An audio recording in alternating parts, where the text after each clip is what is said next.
La huitième des conditions de la ilaha illallah que les savants ont rajouté est le fait que tu mécrois au tagout. Parce qu'Allah Azza wa Jal, il dit dans le Coran, A'udhu billahi minash shaitanir rajim, faman yakfur bit tagout wa yu'min billah faqad istamsaka bil urwatil wuthqa la infisama laha. Qui veut dire dans le sens approximatif, quiconque mécroit au tagout et croit en Allah saisit l'anse la plus solide qui ne se brise pas. Cela signifie qu'il faut mécroire au tagout. Que les deux témoignages, Ashhadu an la ilaha illallah wa Ashhadu anna Muhammadan Rasulullah, ne s'appliquent qu'avec l'affirmation et la négation, al-nafi wal ithbat. Cela veut dire que tu dois nier tout ce qui est adoré en dehors d'Allah et que tu affirmes l'adoration à Allah tout seul sans associer. Ces savants ont rajouté cette huitième condition de la ilaha illallah qui est de mécroire au tagout parce que ce verset le dit et que forcément si tu crois en la ilaha illallah mais que tu ne mécrois pas au tagout, ton tawhid n'est pas pur. D'après un hadith rapporté par Bukhari et Muslim, qu'Allah leur fasse miséricorde à tous les deux, de Abi Ayyub radiyallahu anhu, un homme a dit, Ya Rasulallah, informe-moi d'un acte qui me fait entrer au paradis.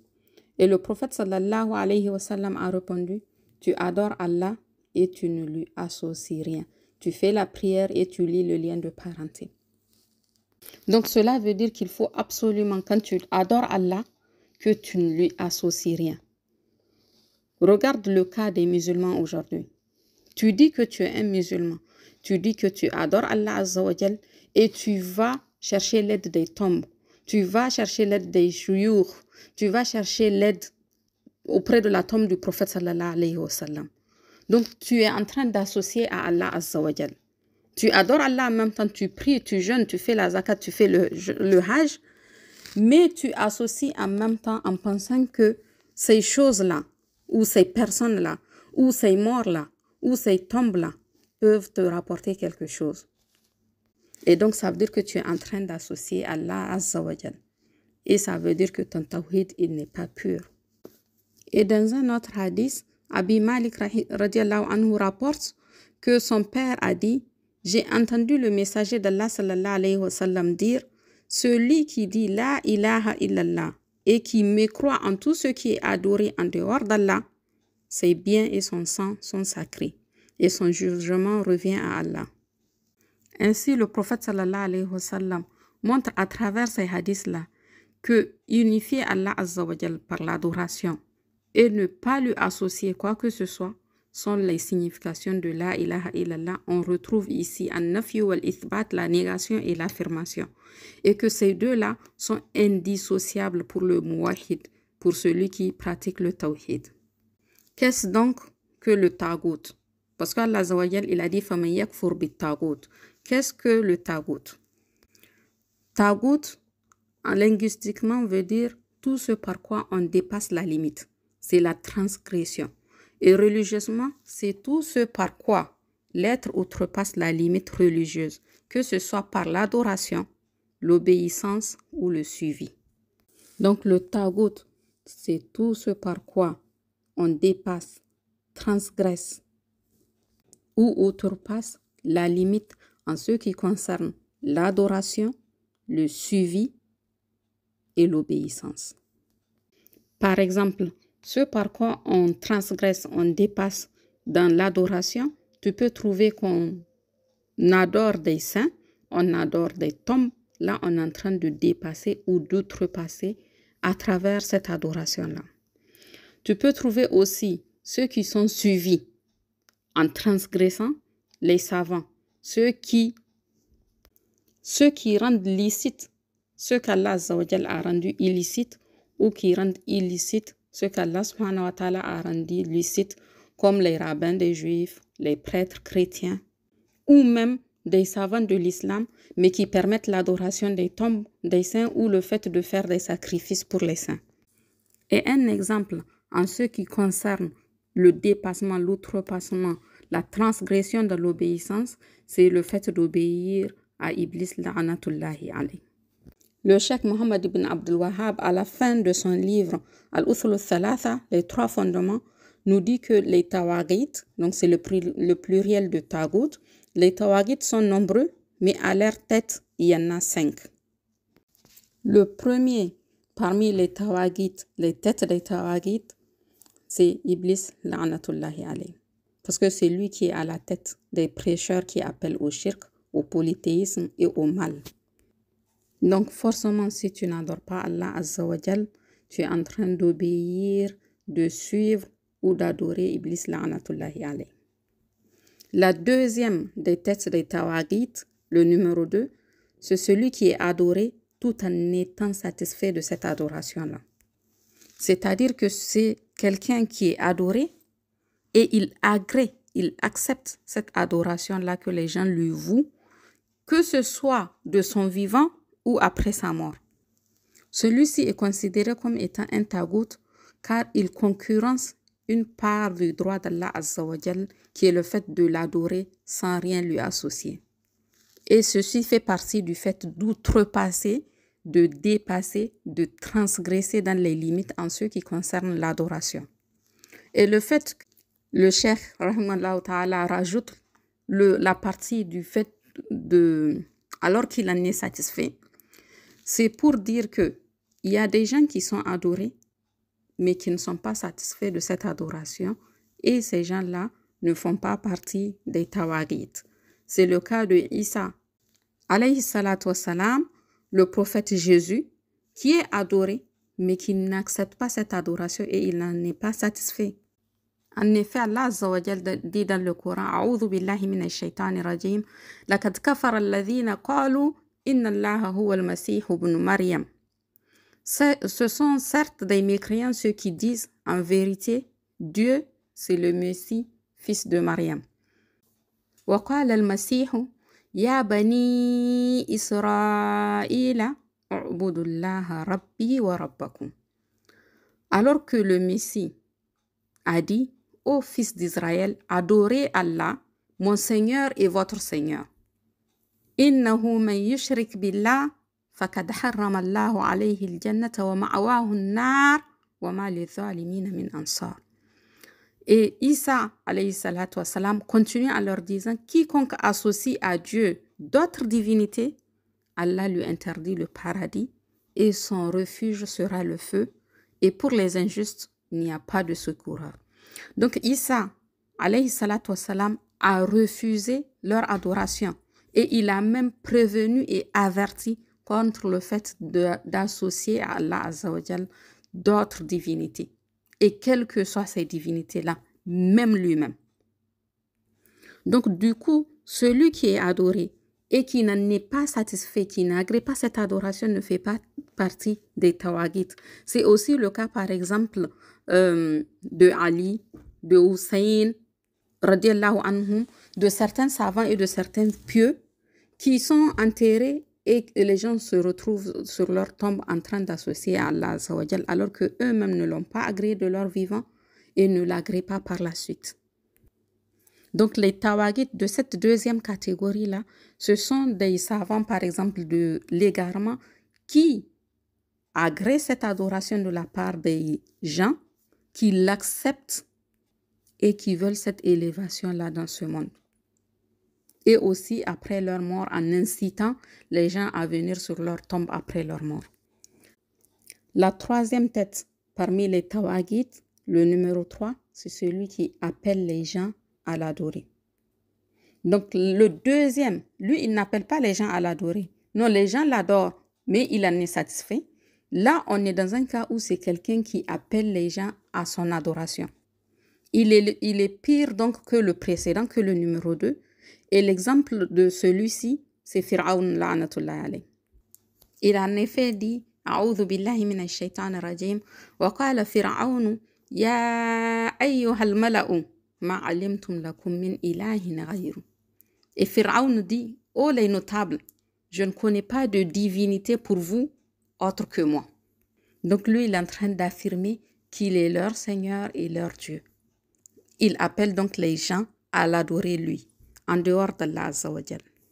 Et donc cette troisième catégorie-là, celui qui appelle les gens à l'adorer, il est considéré comme étant un tagout que les gens l'adore ou pas, que les gens obéissent ou répondent à son appel ou pas, lui, il est considéré comme étant un tagout. La quatrième tête des tawaghit, le numéro 4, c'est celui qui prétend connaître une chose de l'invisible. Il est considéré comme étant un tagout parce qu'il prétend avoir un attribut qui n'appartient qu'à Allah Azza wa Jal. Donc, il veut s'associer à Allah Azza wa Jal dans un de ses attributs. Or, Allah Azza wa Jal l'a dit dans le Coran, « Qul la ya'lamu man fis samawati wal ardi al-ghayba illa Allah, wa ma yash'uruna ayyana yub'athun. » Dit, nul parmi ceux qui peuplent les cieux et la terre ne connaît les mystères dont seul Allah a connaissance. Ils n'ont même pas la plus petite idée du jour où ils seront ressuscités. Ainsi donc, celui qui prétend connaître les mystères de l'invisible est un menteur. Allah Azza wa Jalla révèle une partie de ces mystères à ceux qu'il a choisis parmi ses messagers.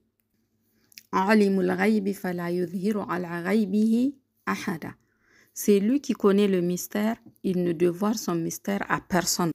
Illa man irtada min rasulin, sauf à celui qui l'agrée comme messager, fa innahu yasluku min bayni yadayhi wa min khalfihi rasada, et qu'il fait précéder et suivre de gardiens vigilants. Ainsi donc Allah Azza wa Jal peut dévoiler certains mystères de l'inconnu à quelques-uns parmi ses messagers pour donner plus de poids à leur appel des gens, et c'est un miracle qui est une des preuves de la véracité de leur message. Et il choisit en qui il met cela. Mais de manière générale, personne en dehors d'Allah Azza wa Jal ne connaît l'invisible. Tu vas me dire alors comment ça se fait que quelquefois quand tu vas voir le sorcier, waliyaz billah, il te dit des choses et cela correspond à la vérité. C'est vrai, ça arrive quelquefois, mais les savants, ils ont expliqué que c'est parce que ces sorciers travaillent en général avec des djinns. Et les djinns écoutent aux portes du ciel.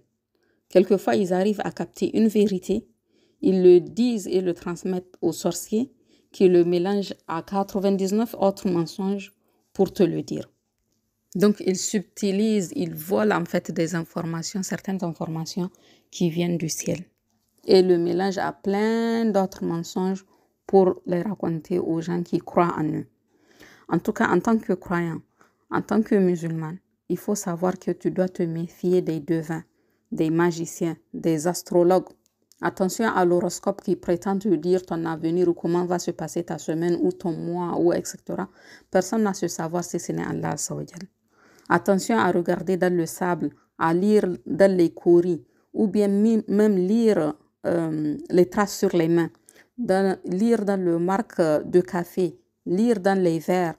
Et attention aux jeux que les enfants ont dans les cours, parce que c'est arrivé jusque-là où les enfants ils jouent entre eux en regardant en faisant des jeux avec les mains, en se disant oui, tu vas avoir tel nombre d'enfants, tu vas faire ça, tu vas faire ça.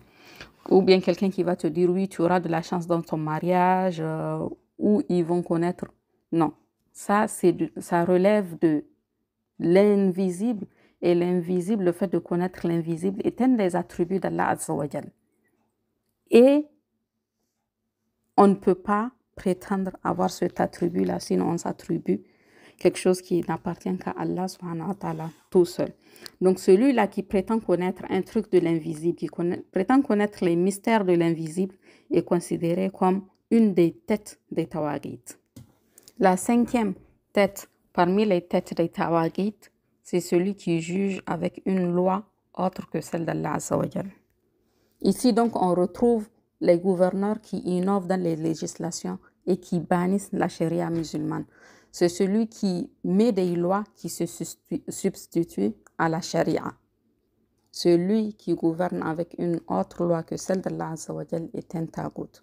Et Allah Azza wa Jal le dit dans le Coran, وَمَنْ لَمْ يَحْكُمْ بِمَا أَنزَلَ اللَّهُ فَأُولَٰئِكَ هُمُ الْكَافِرُونَ.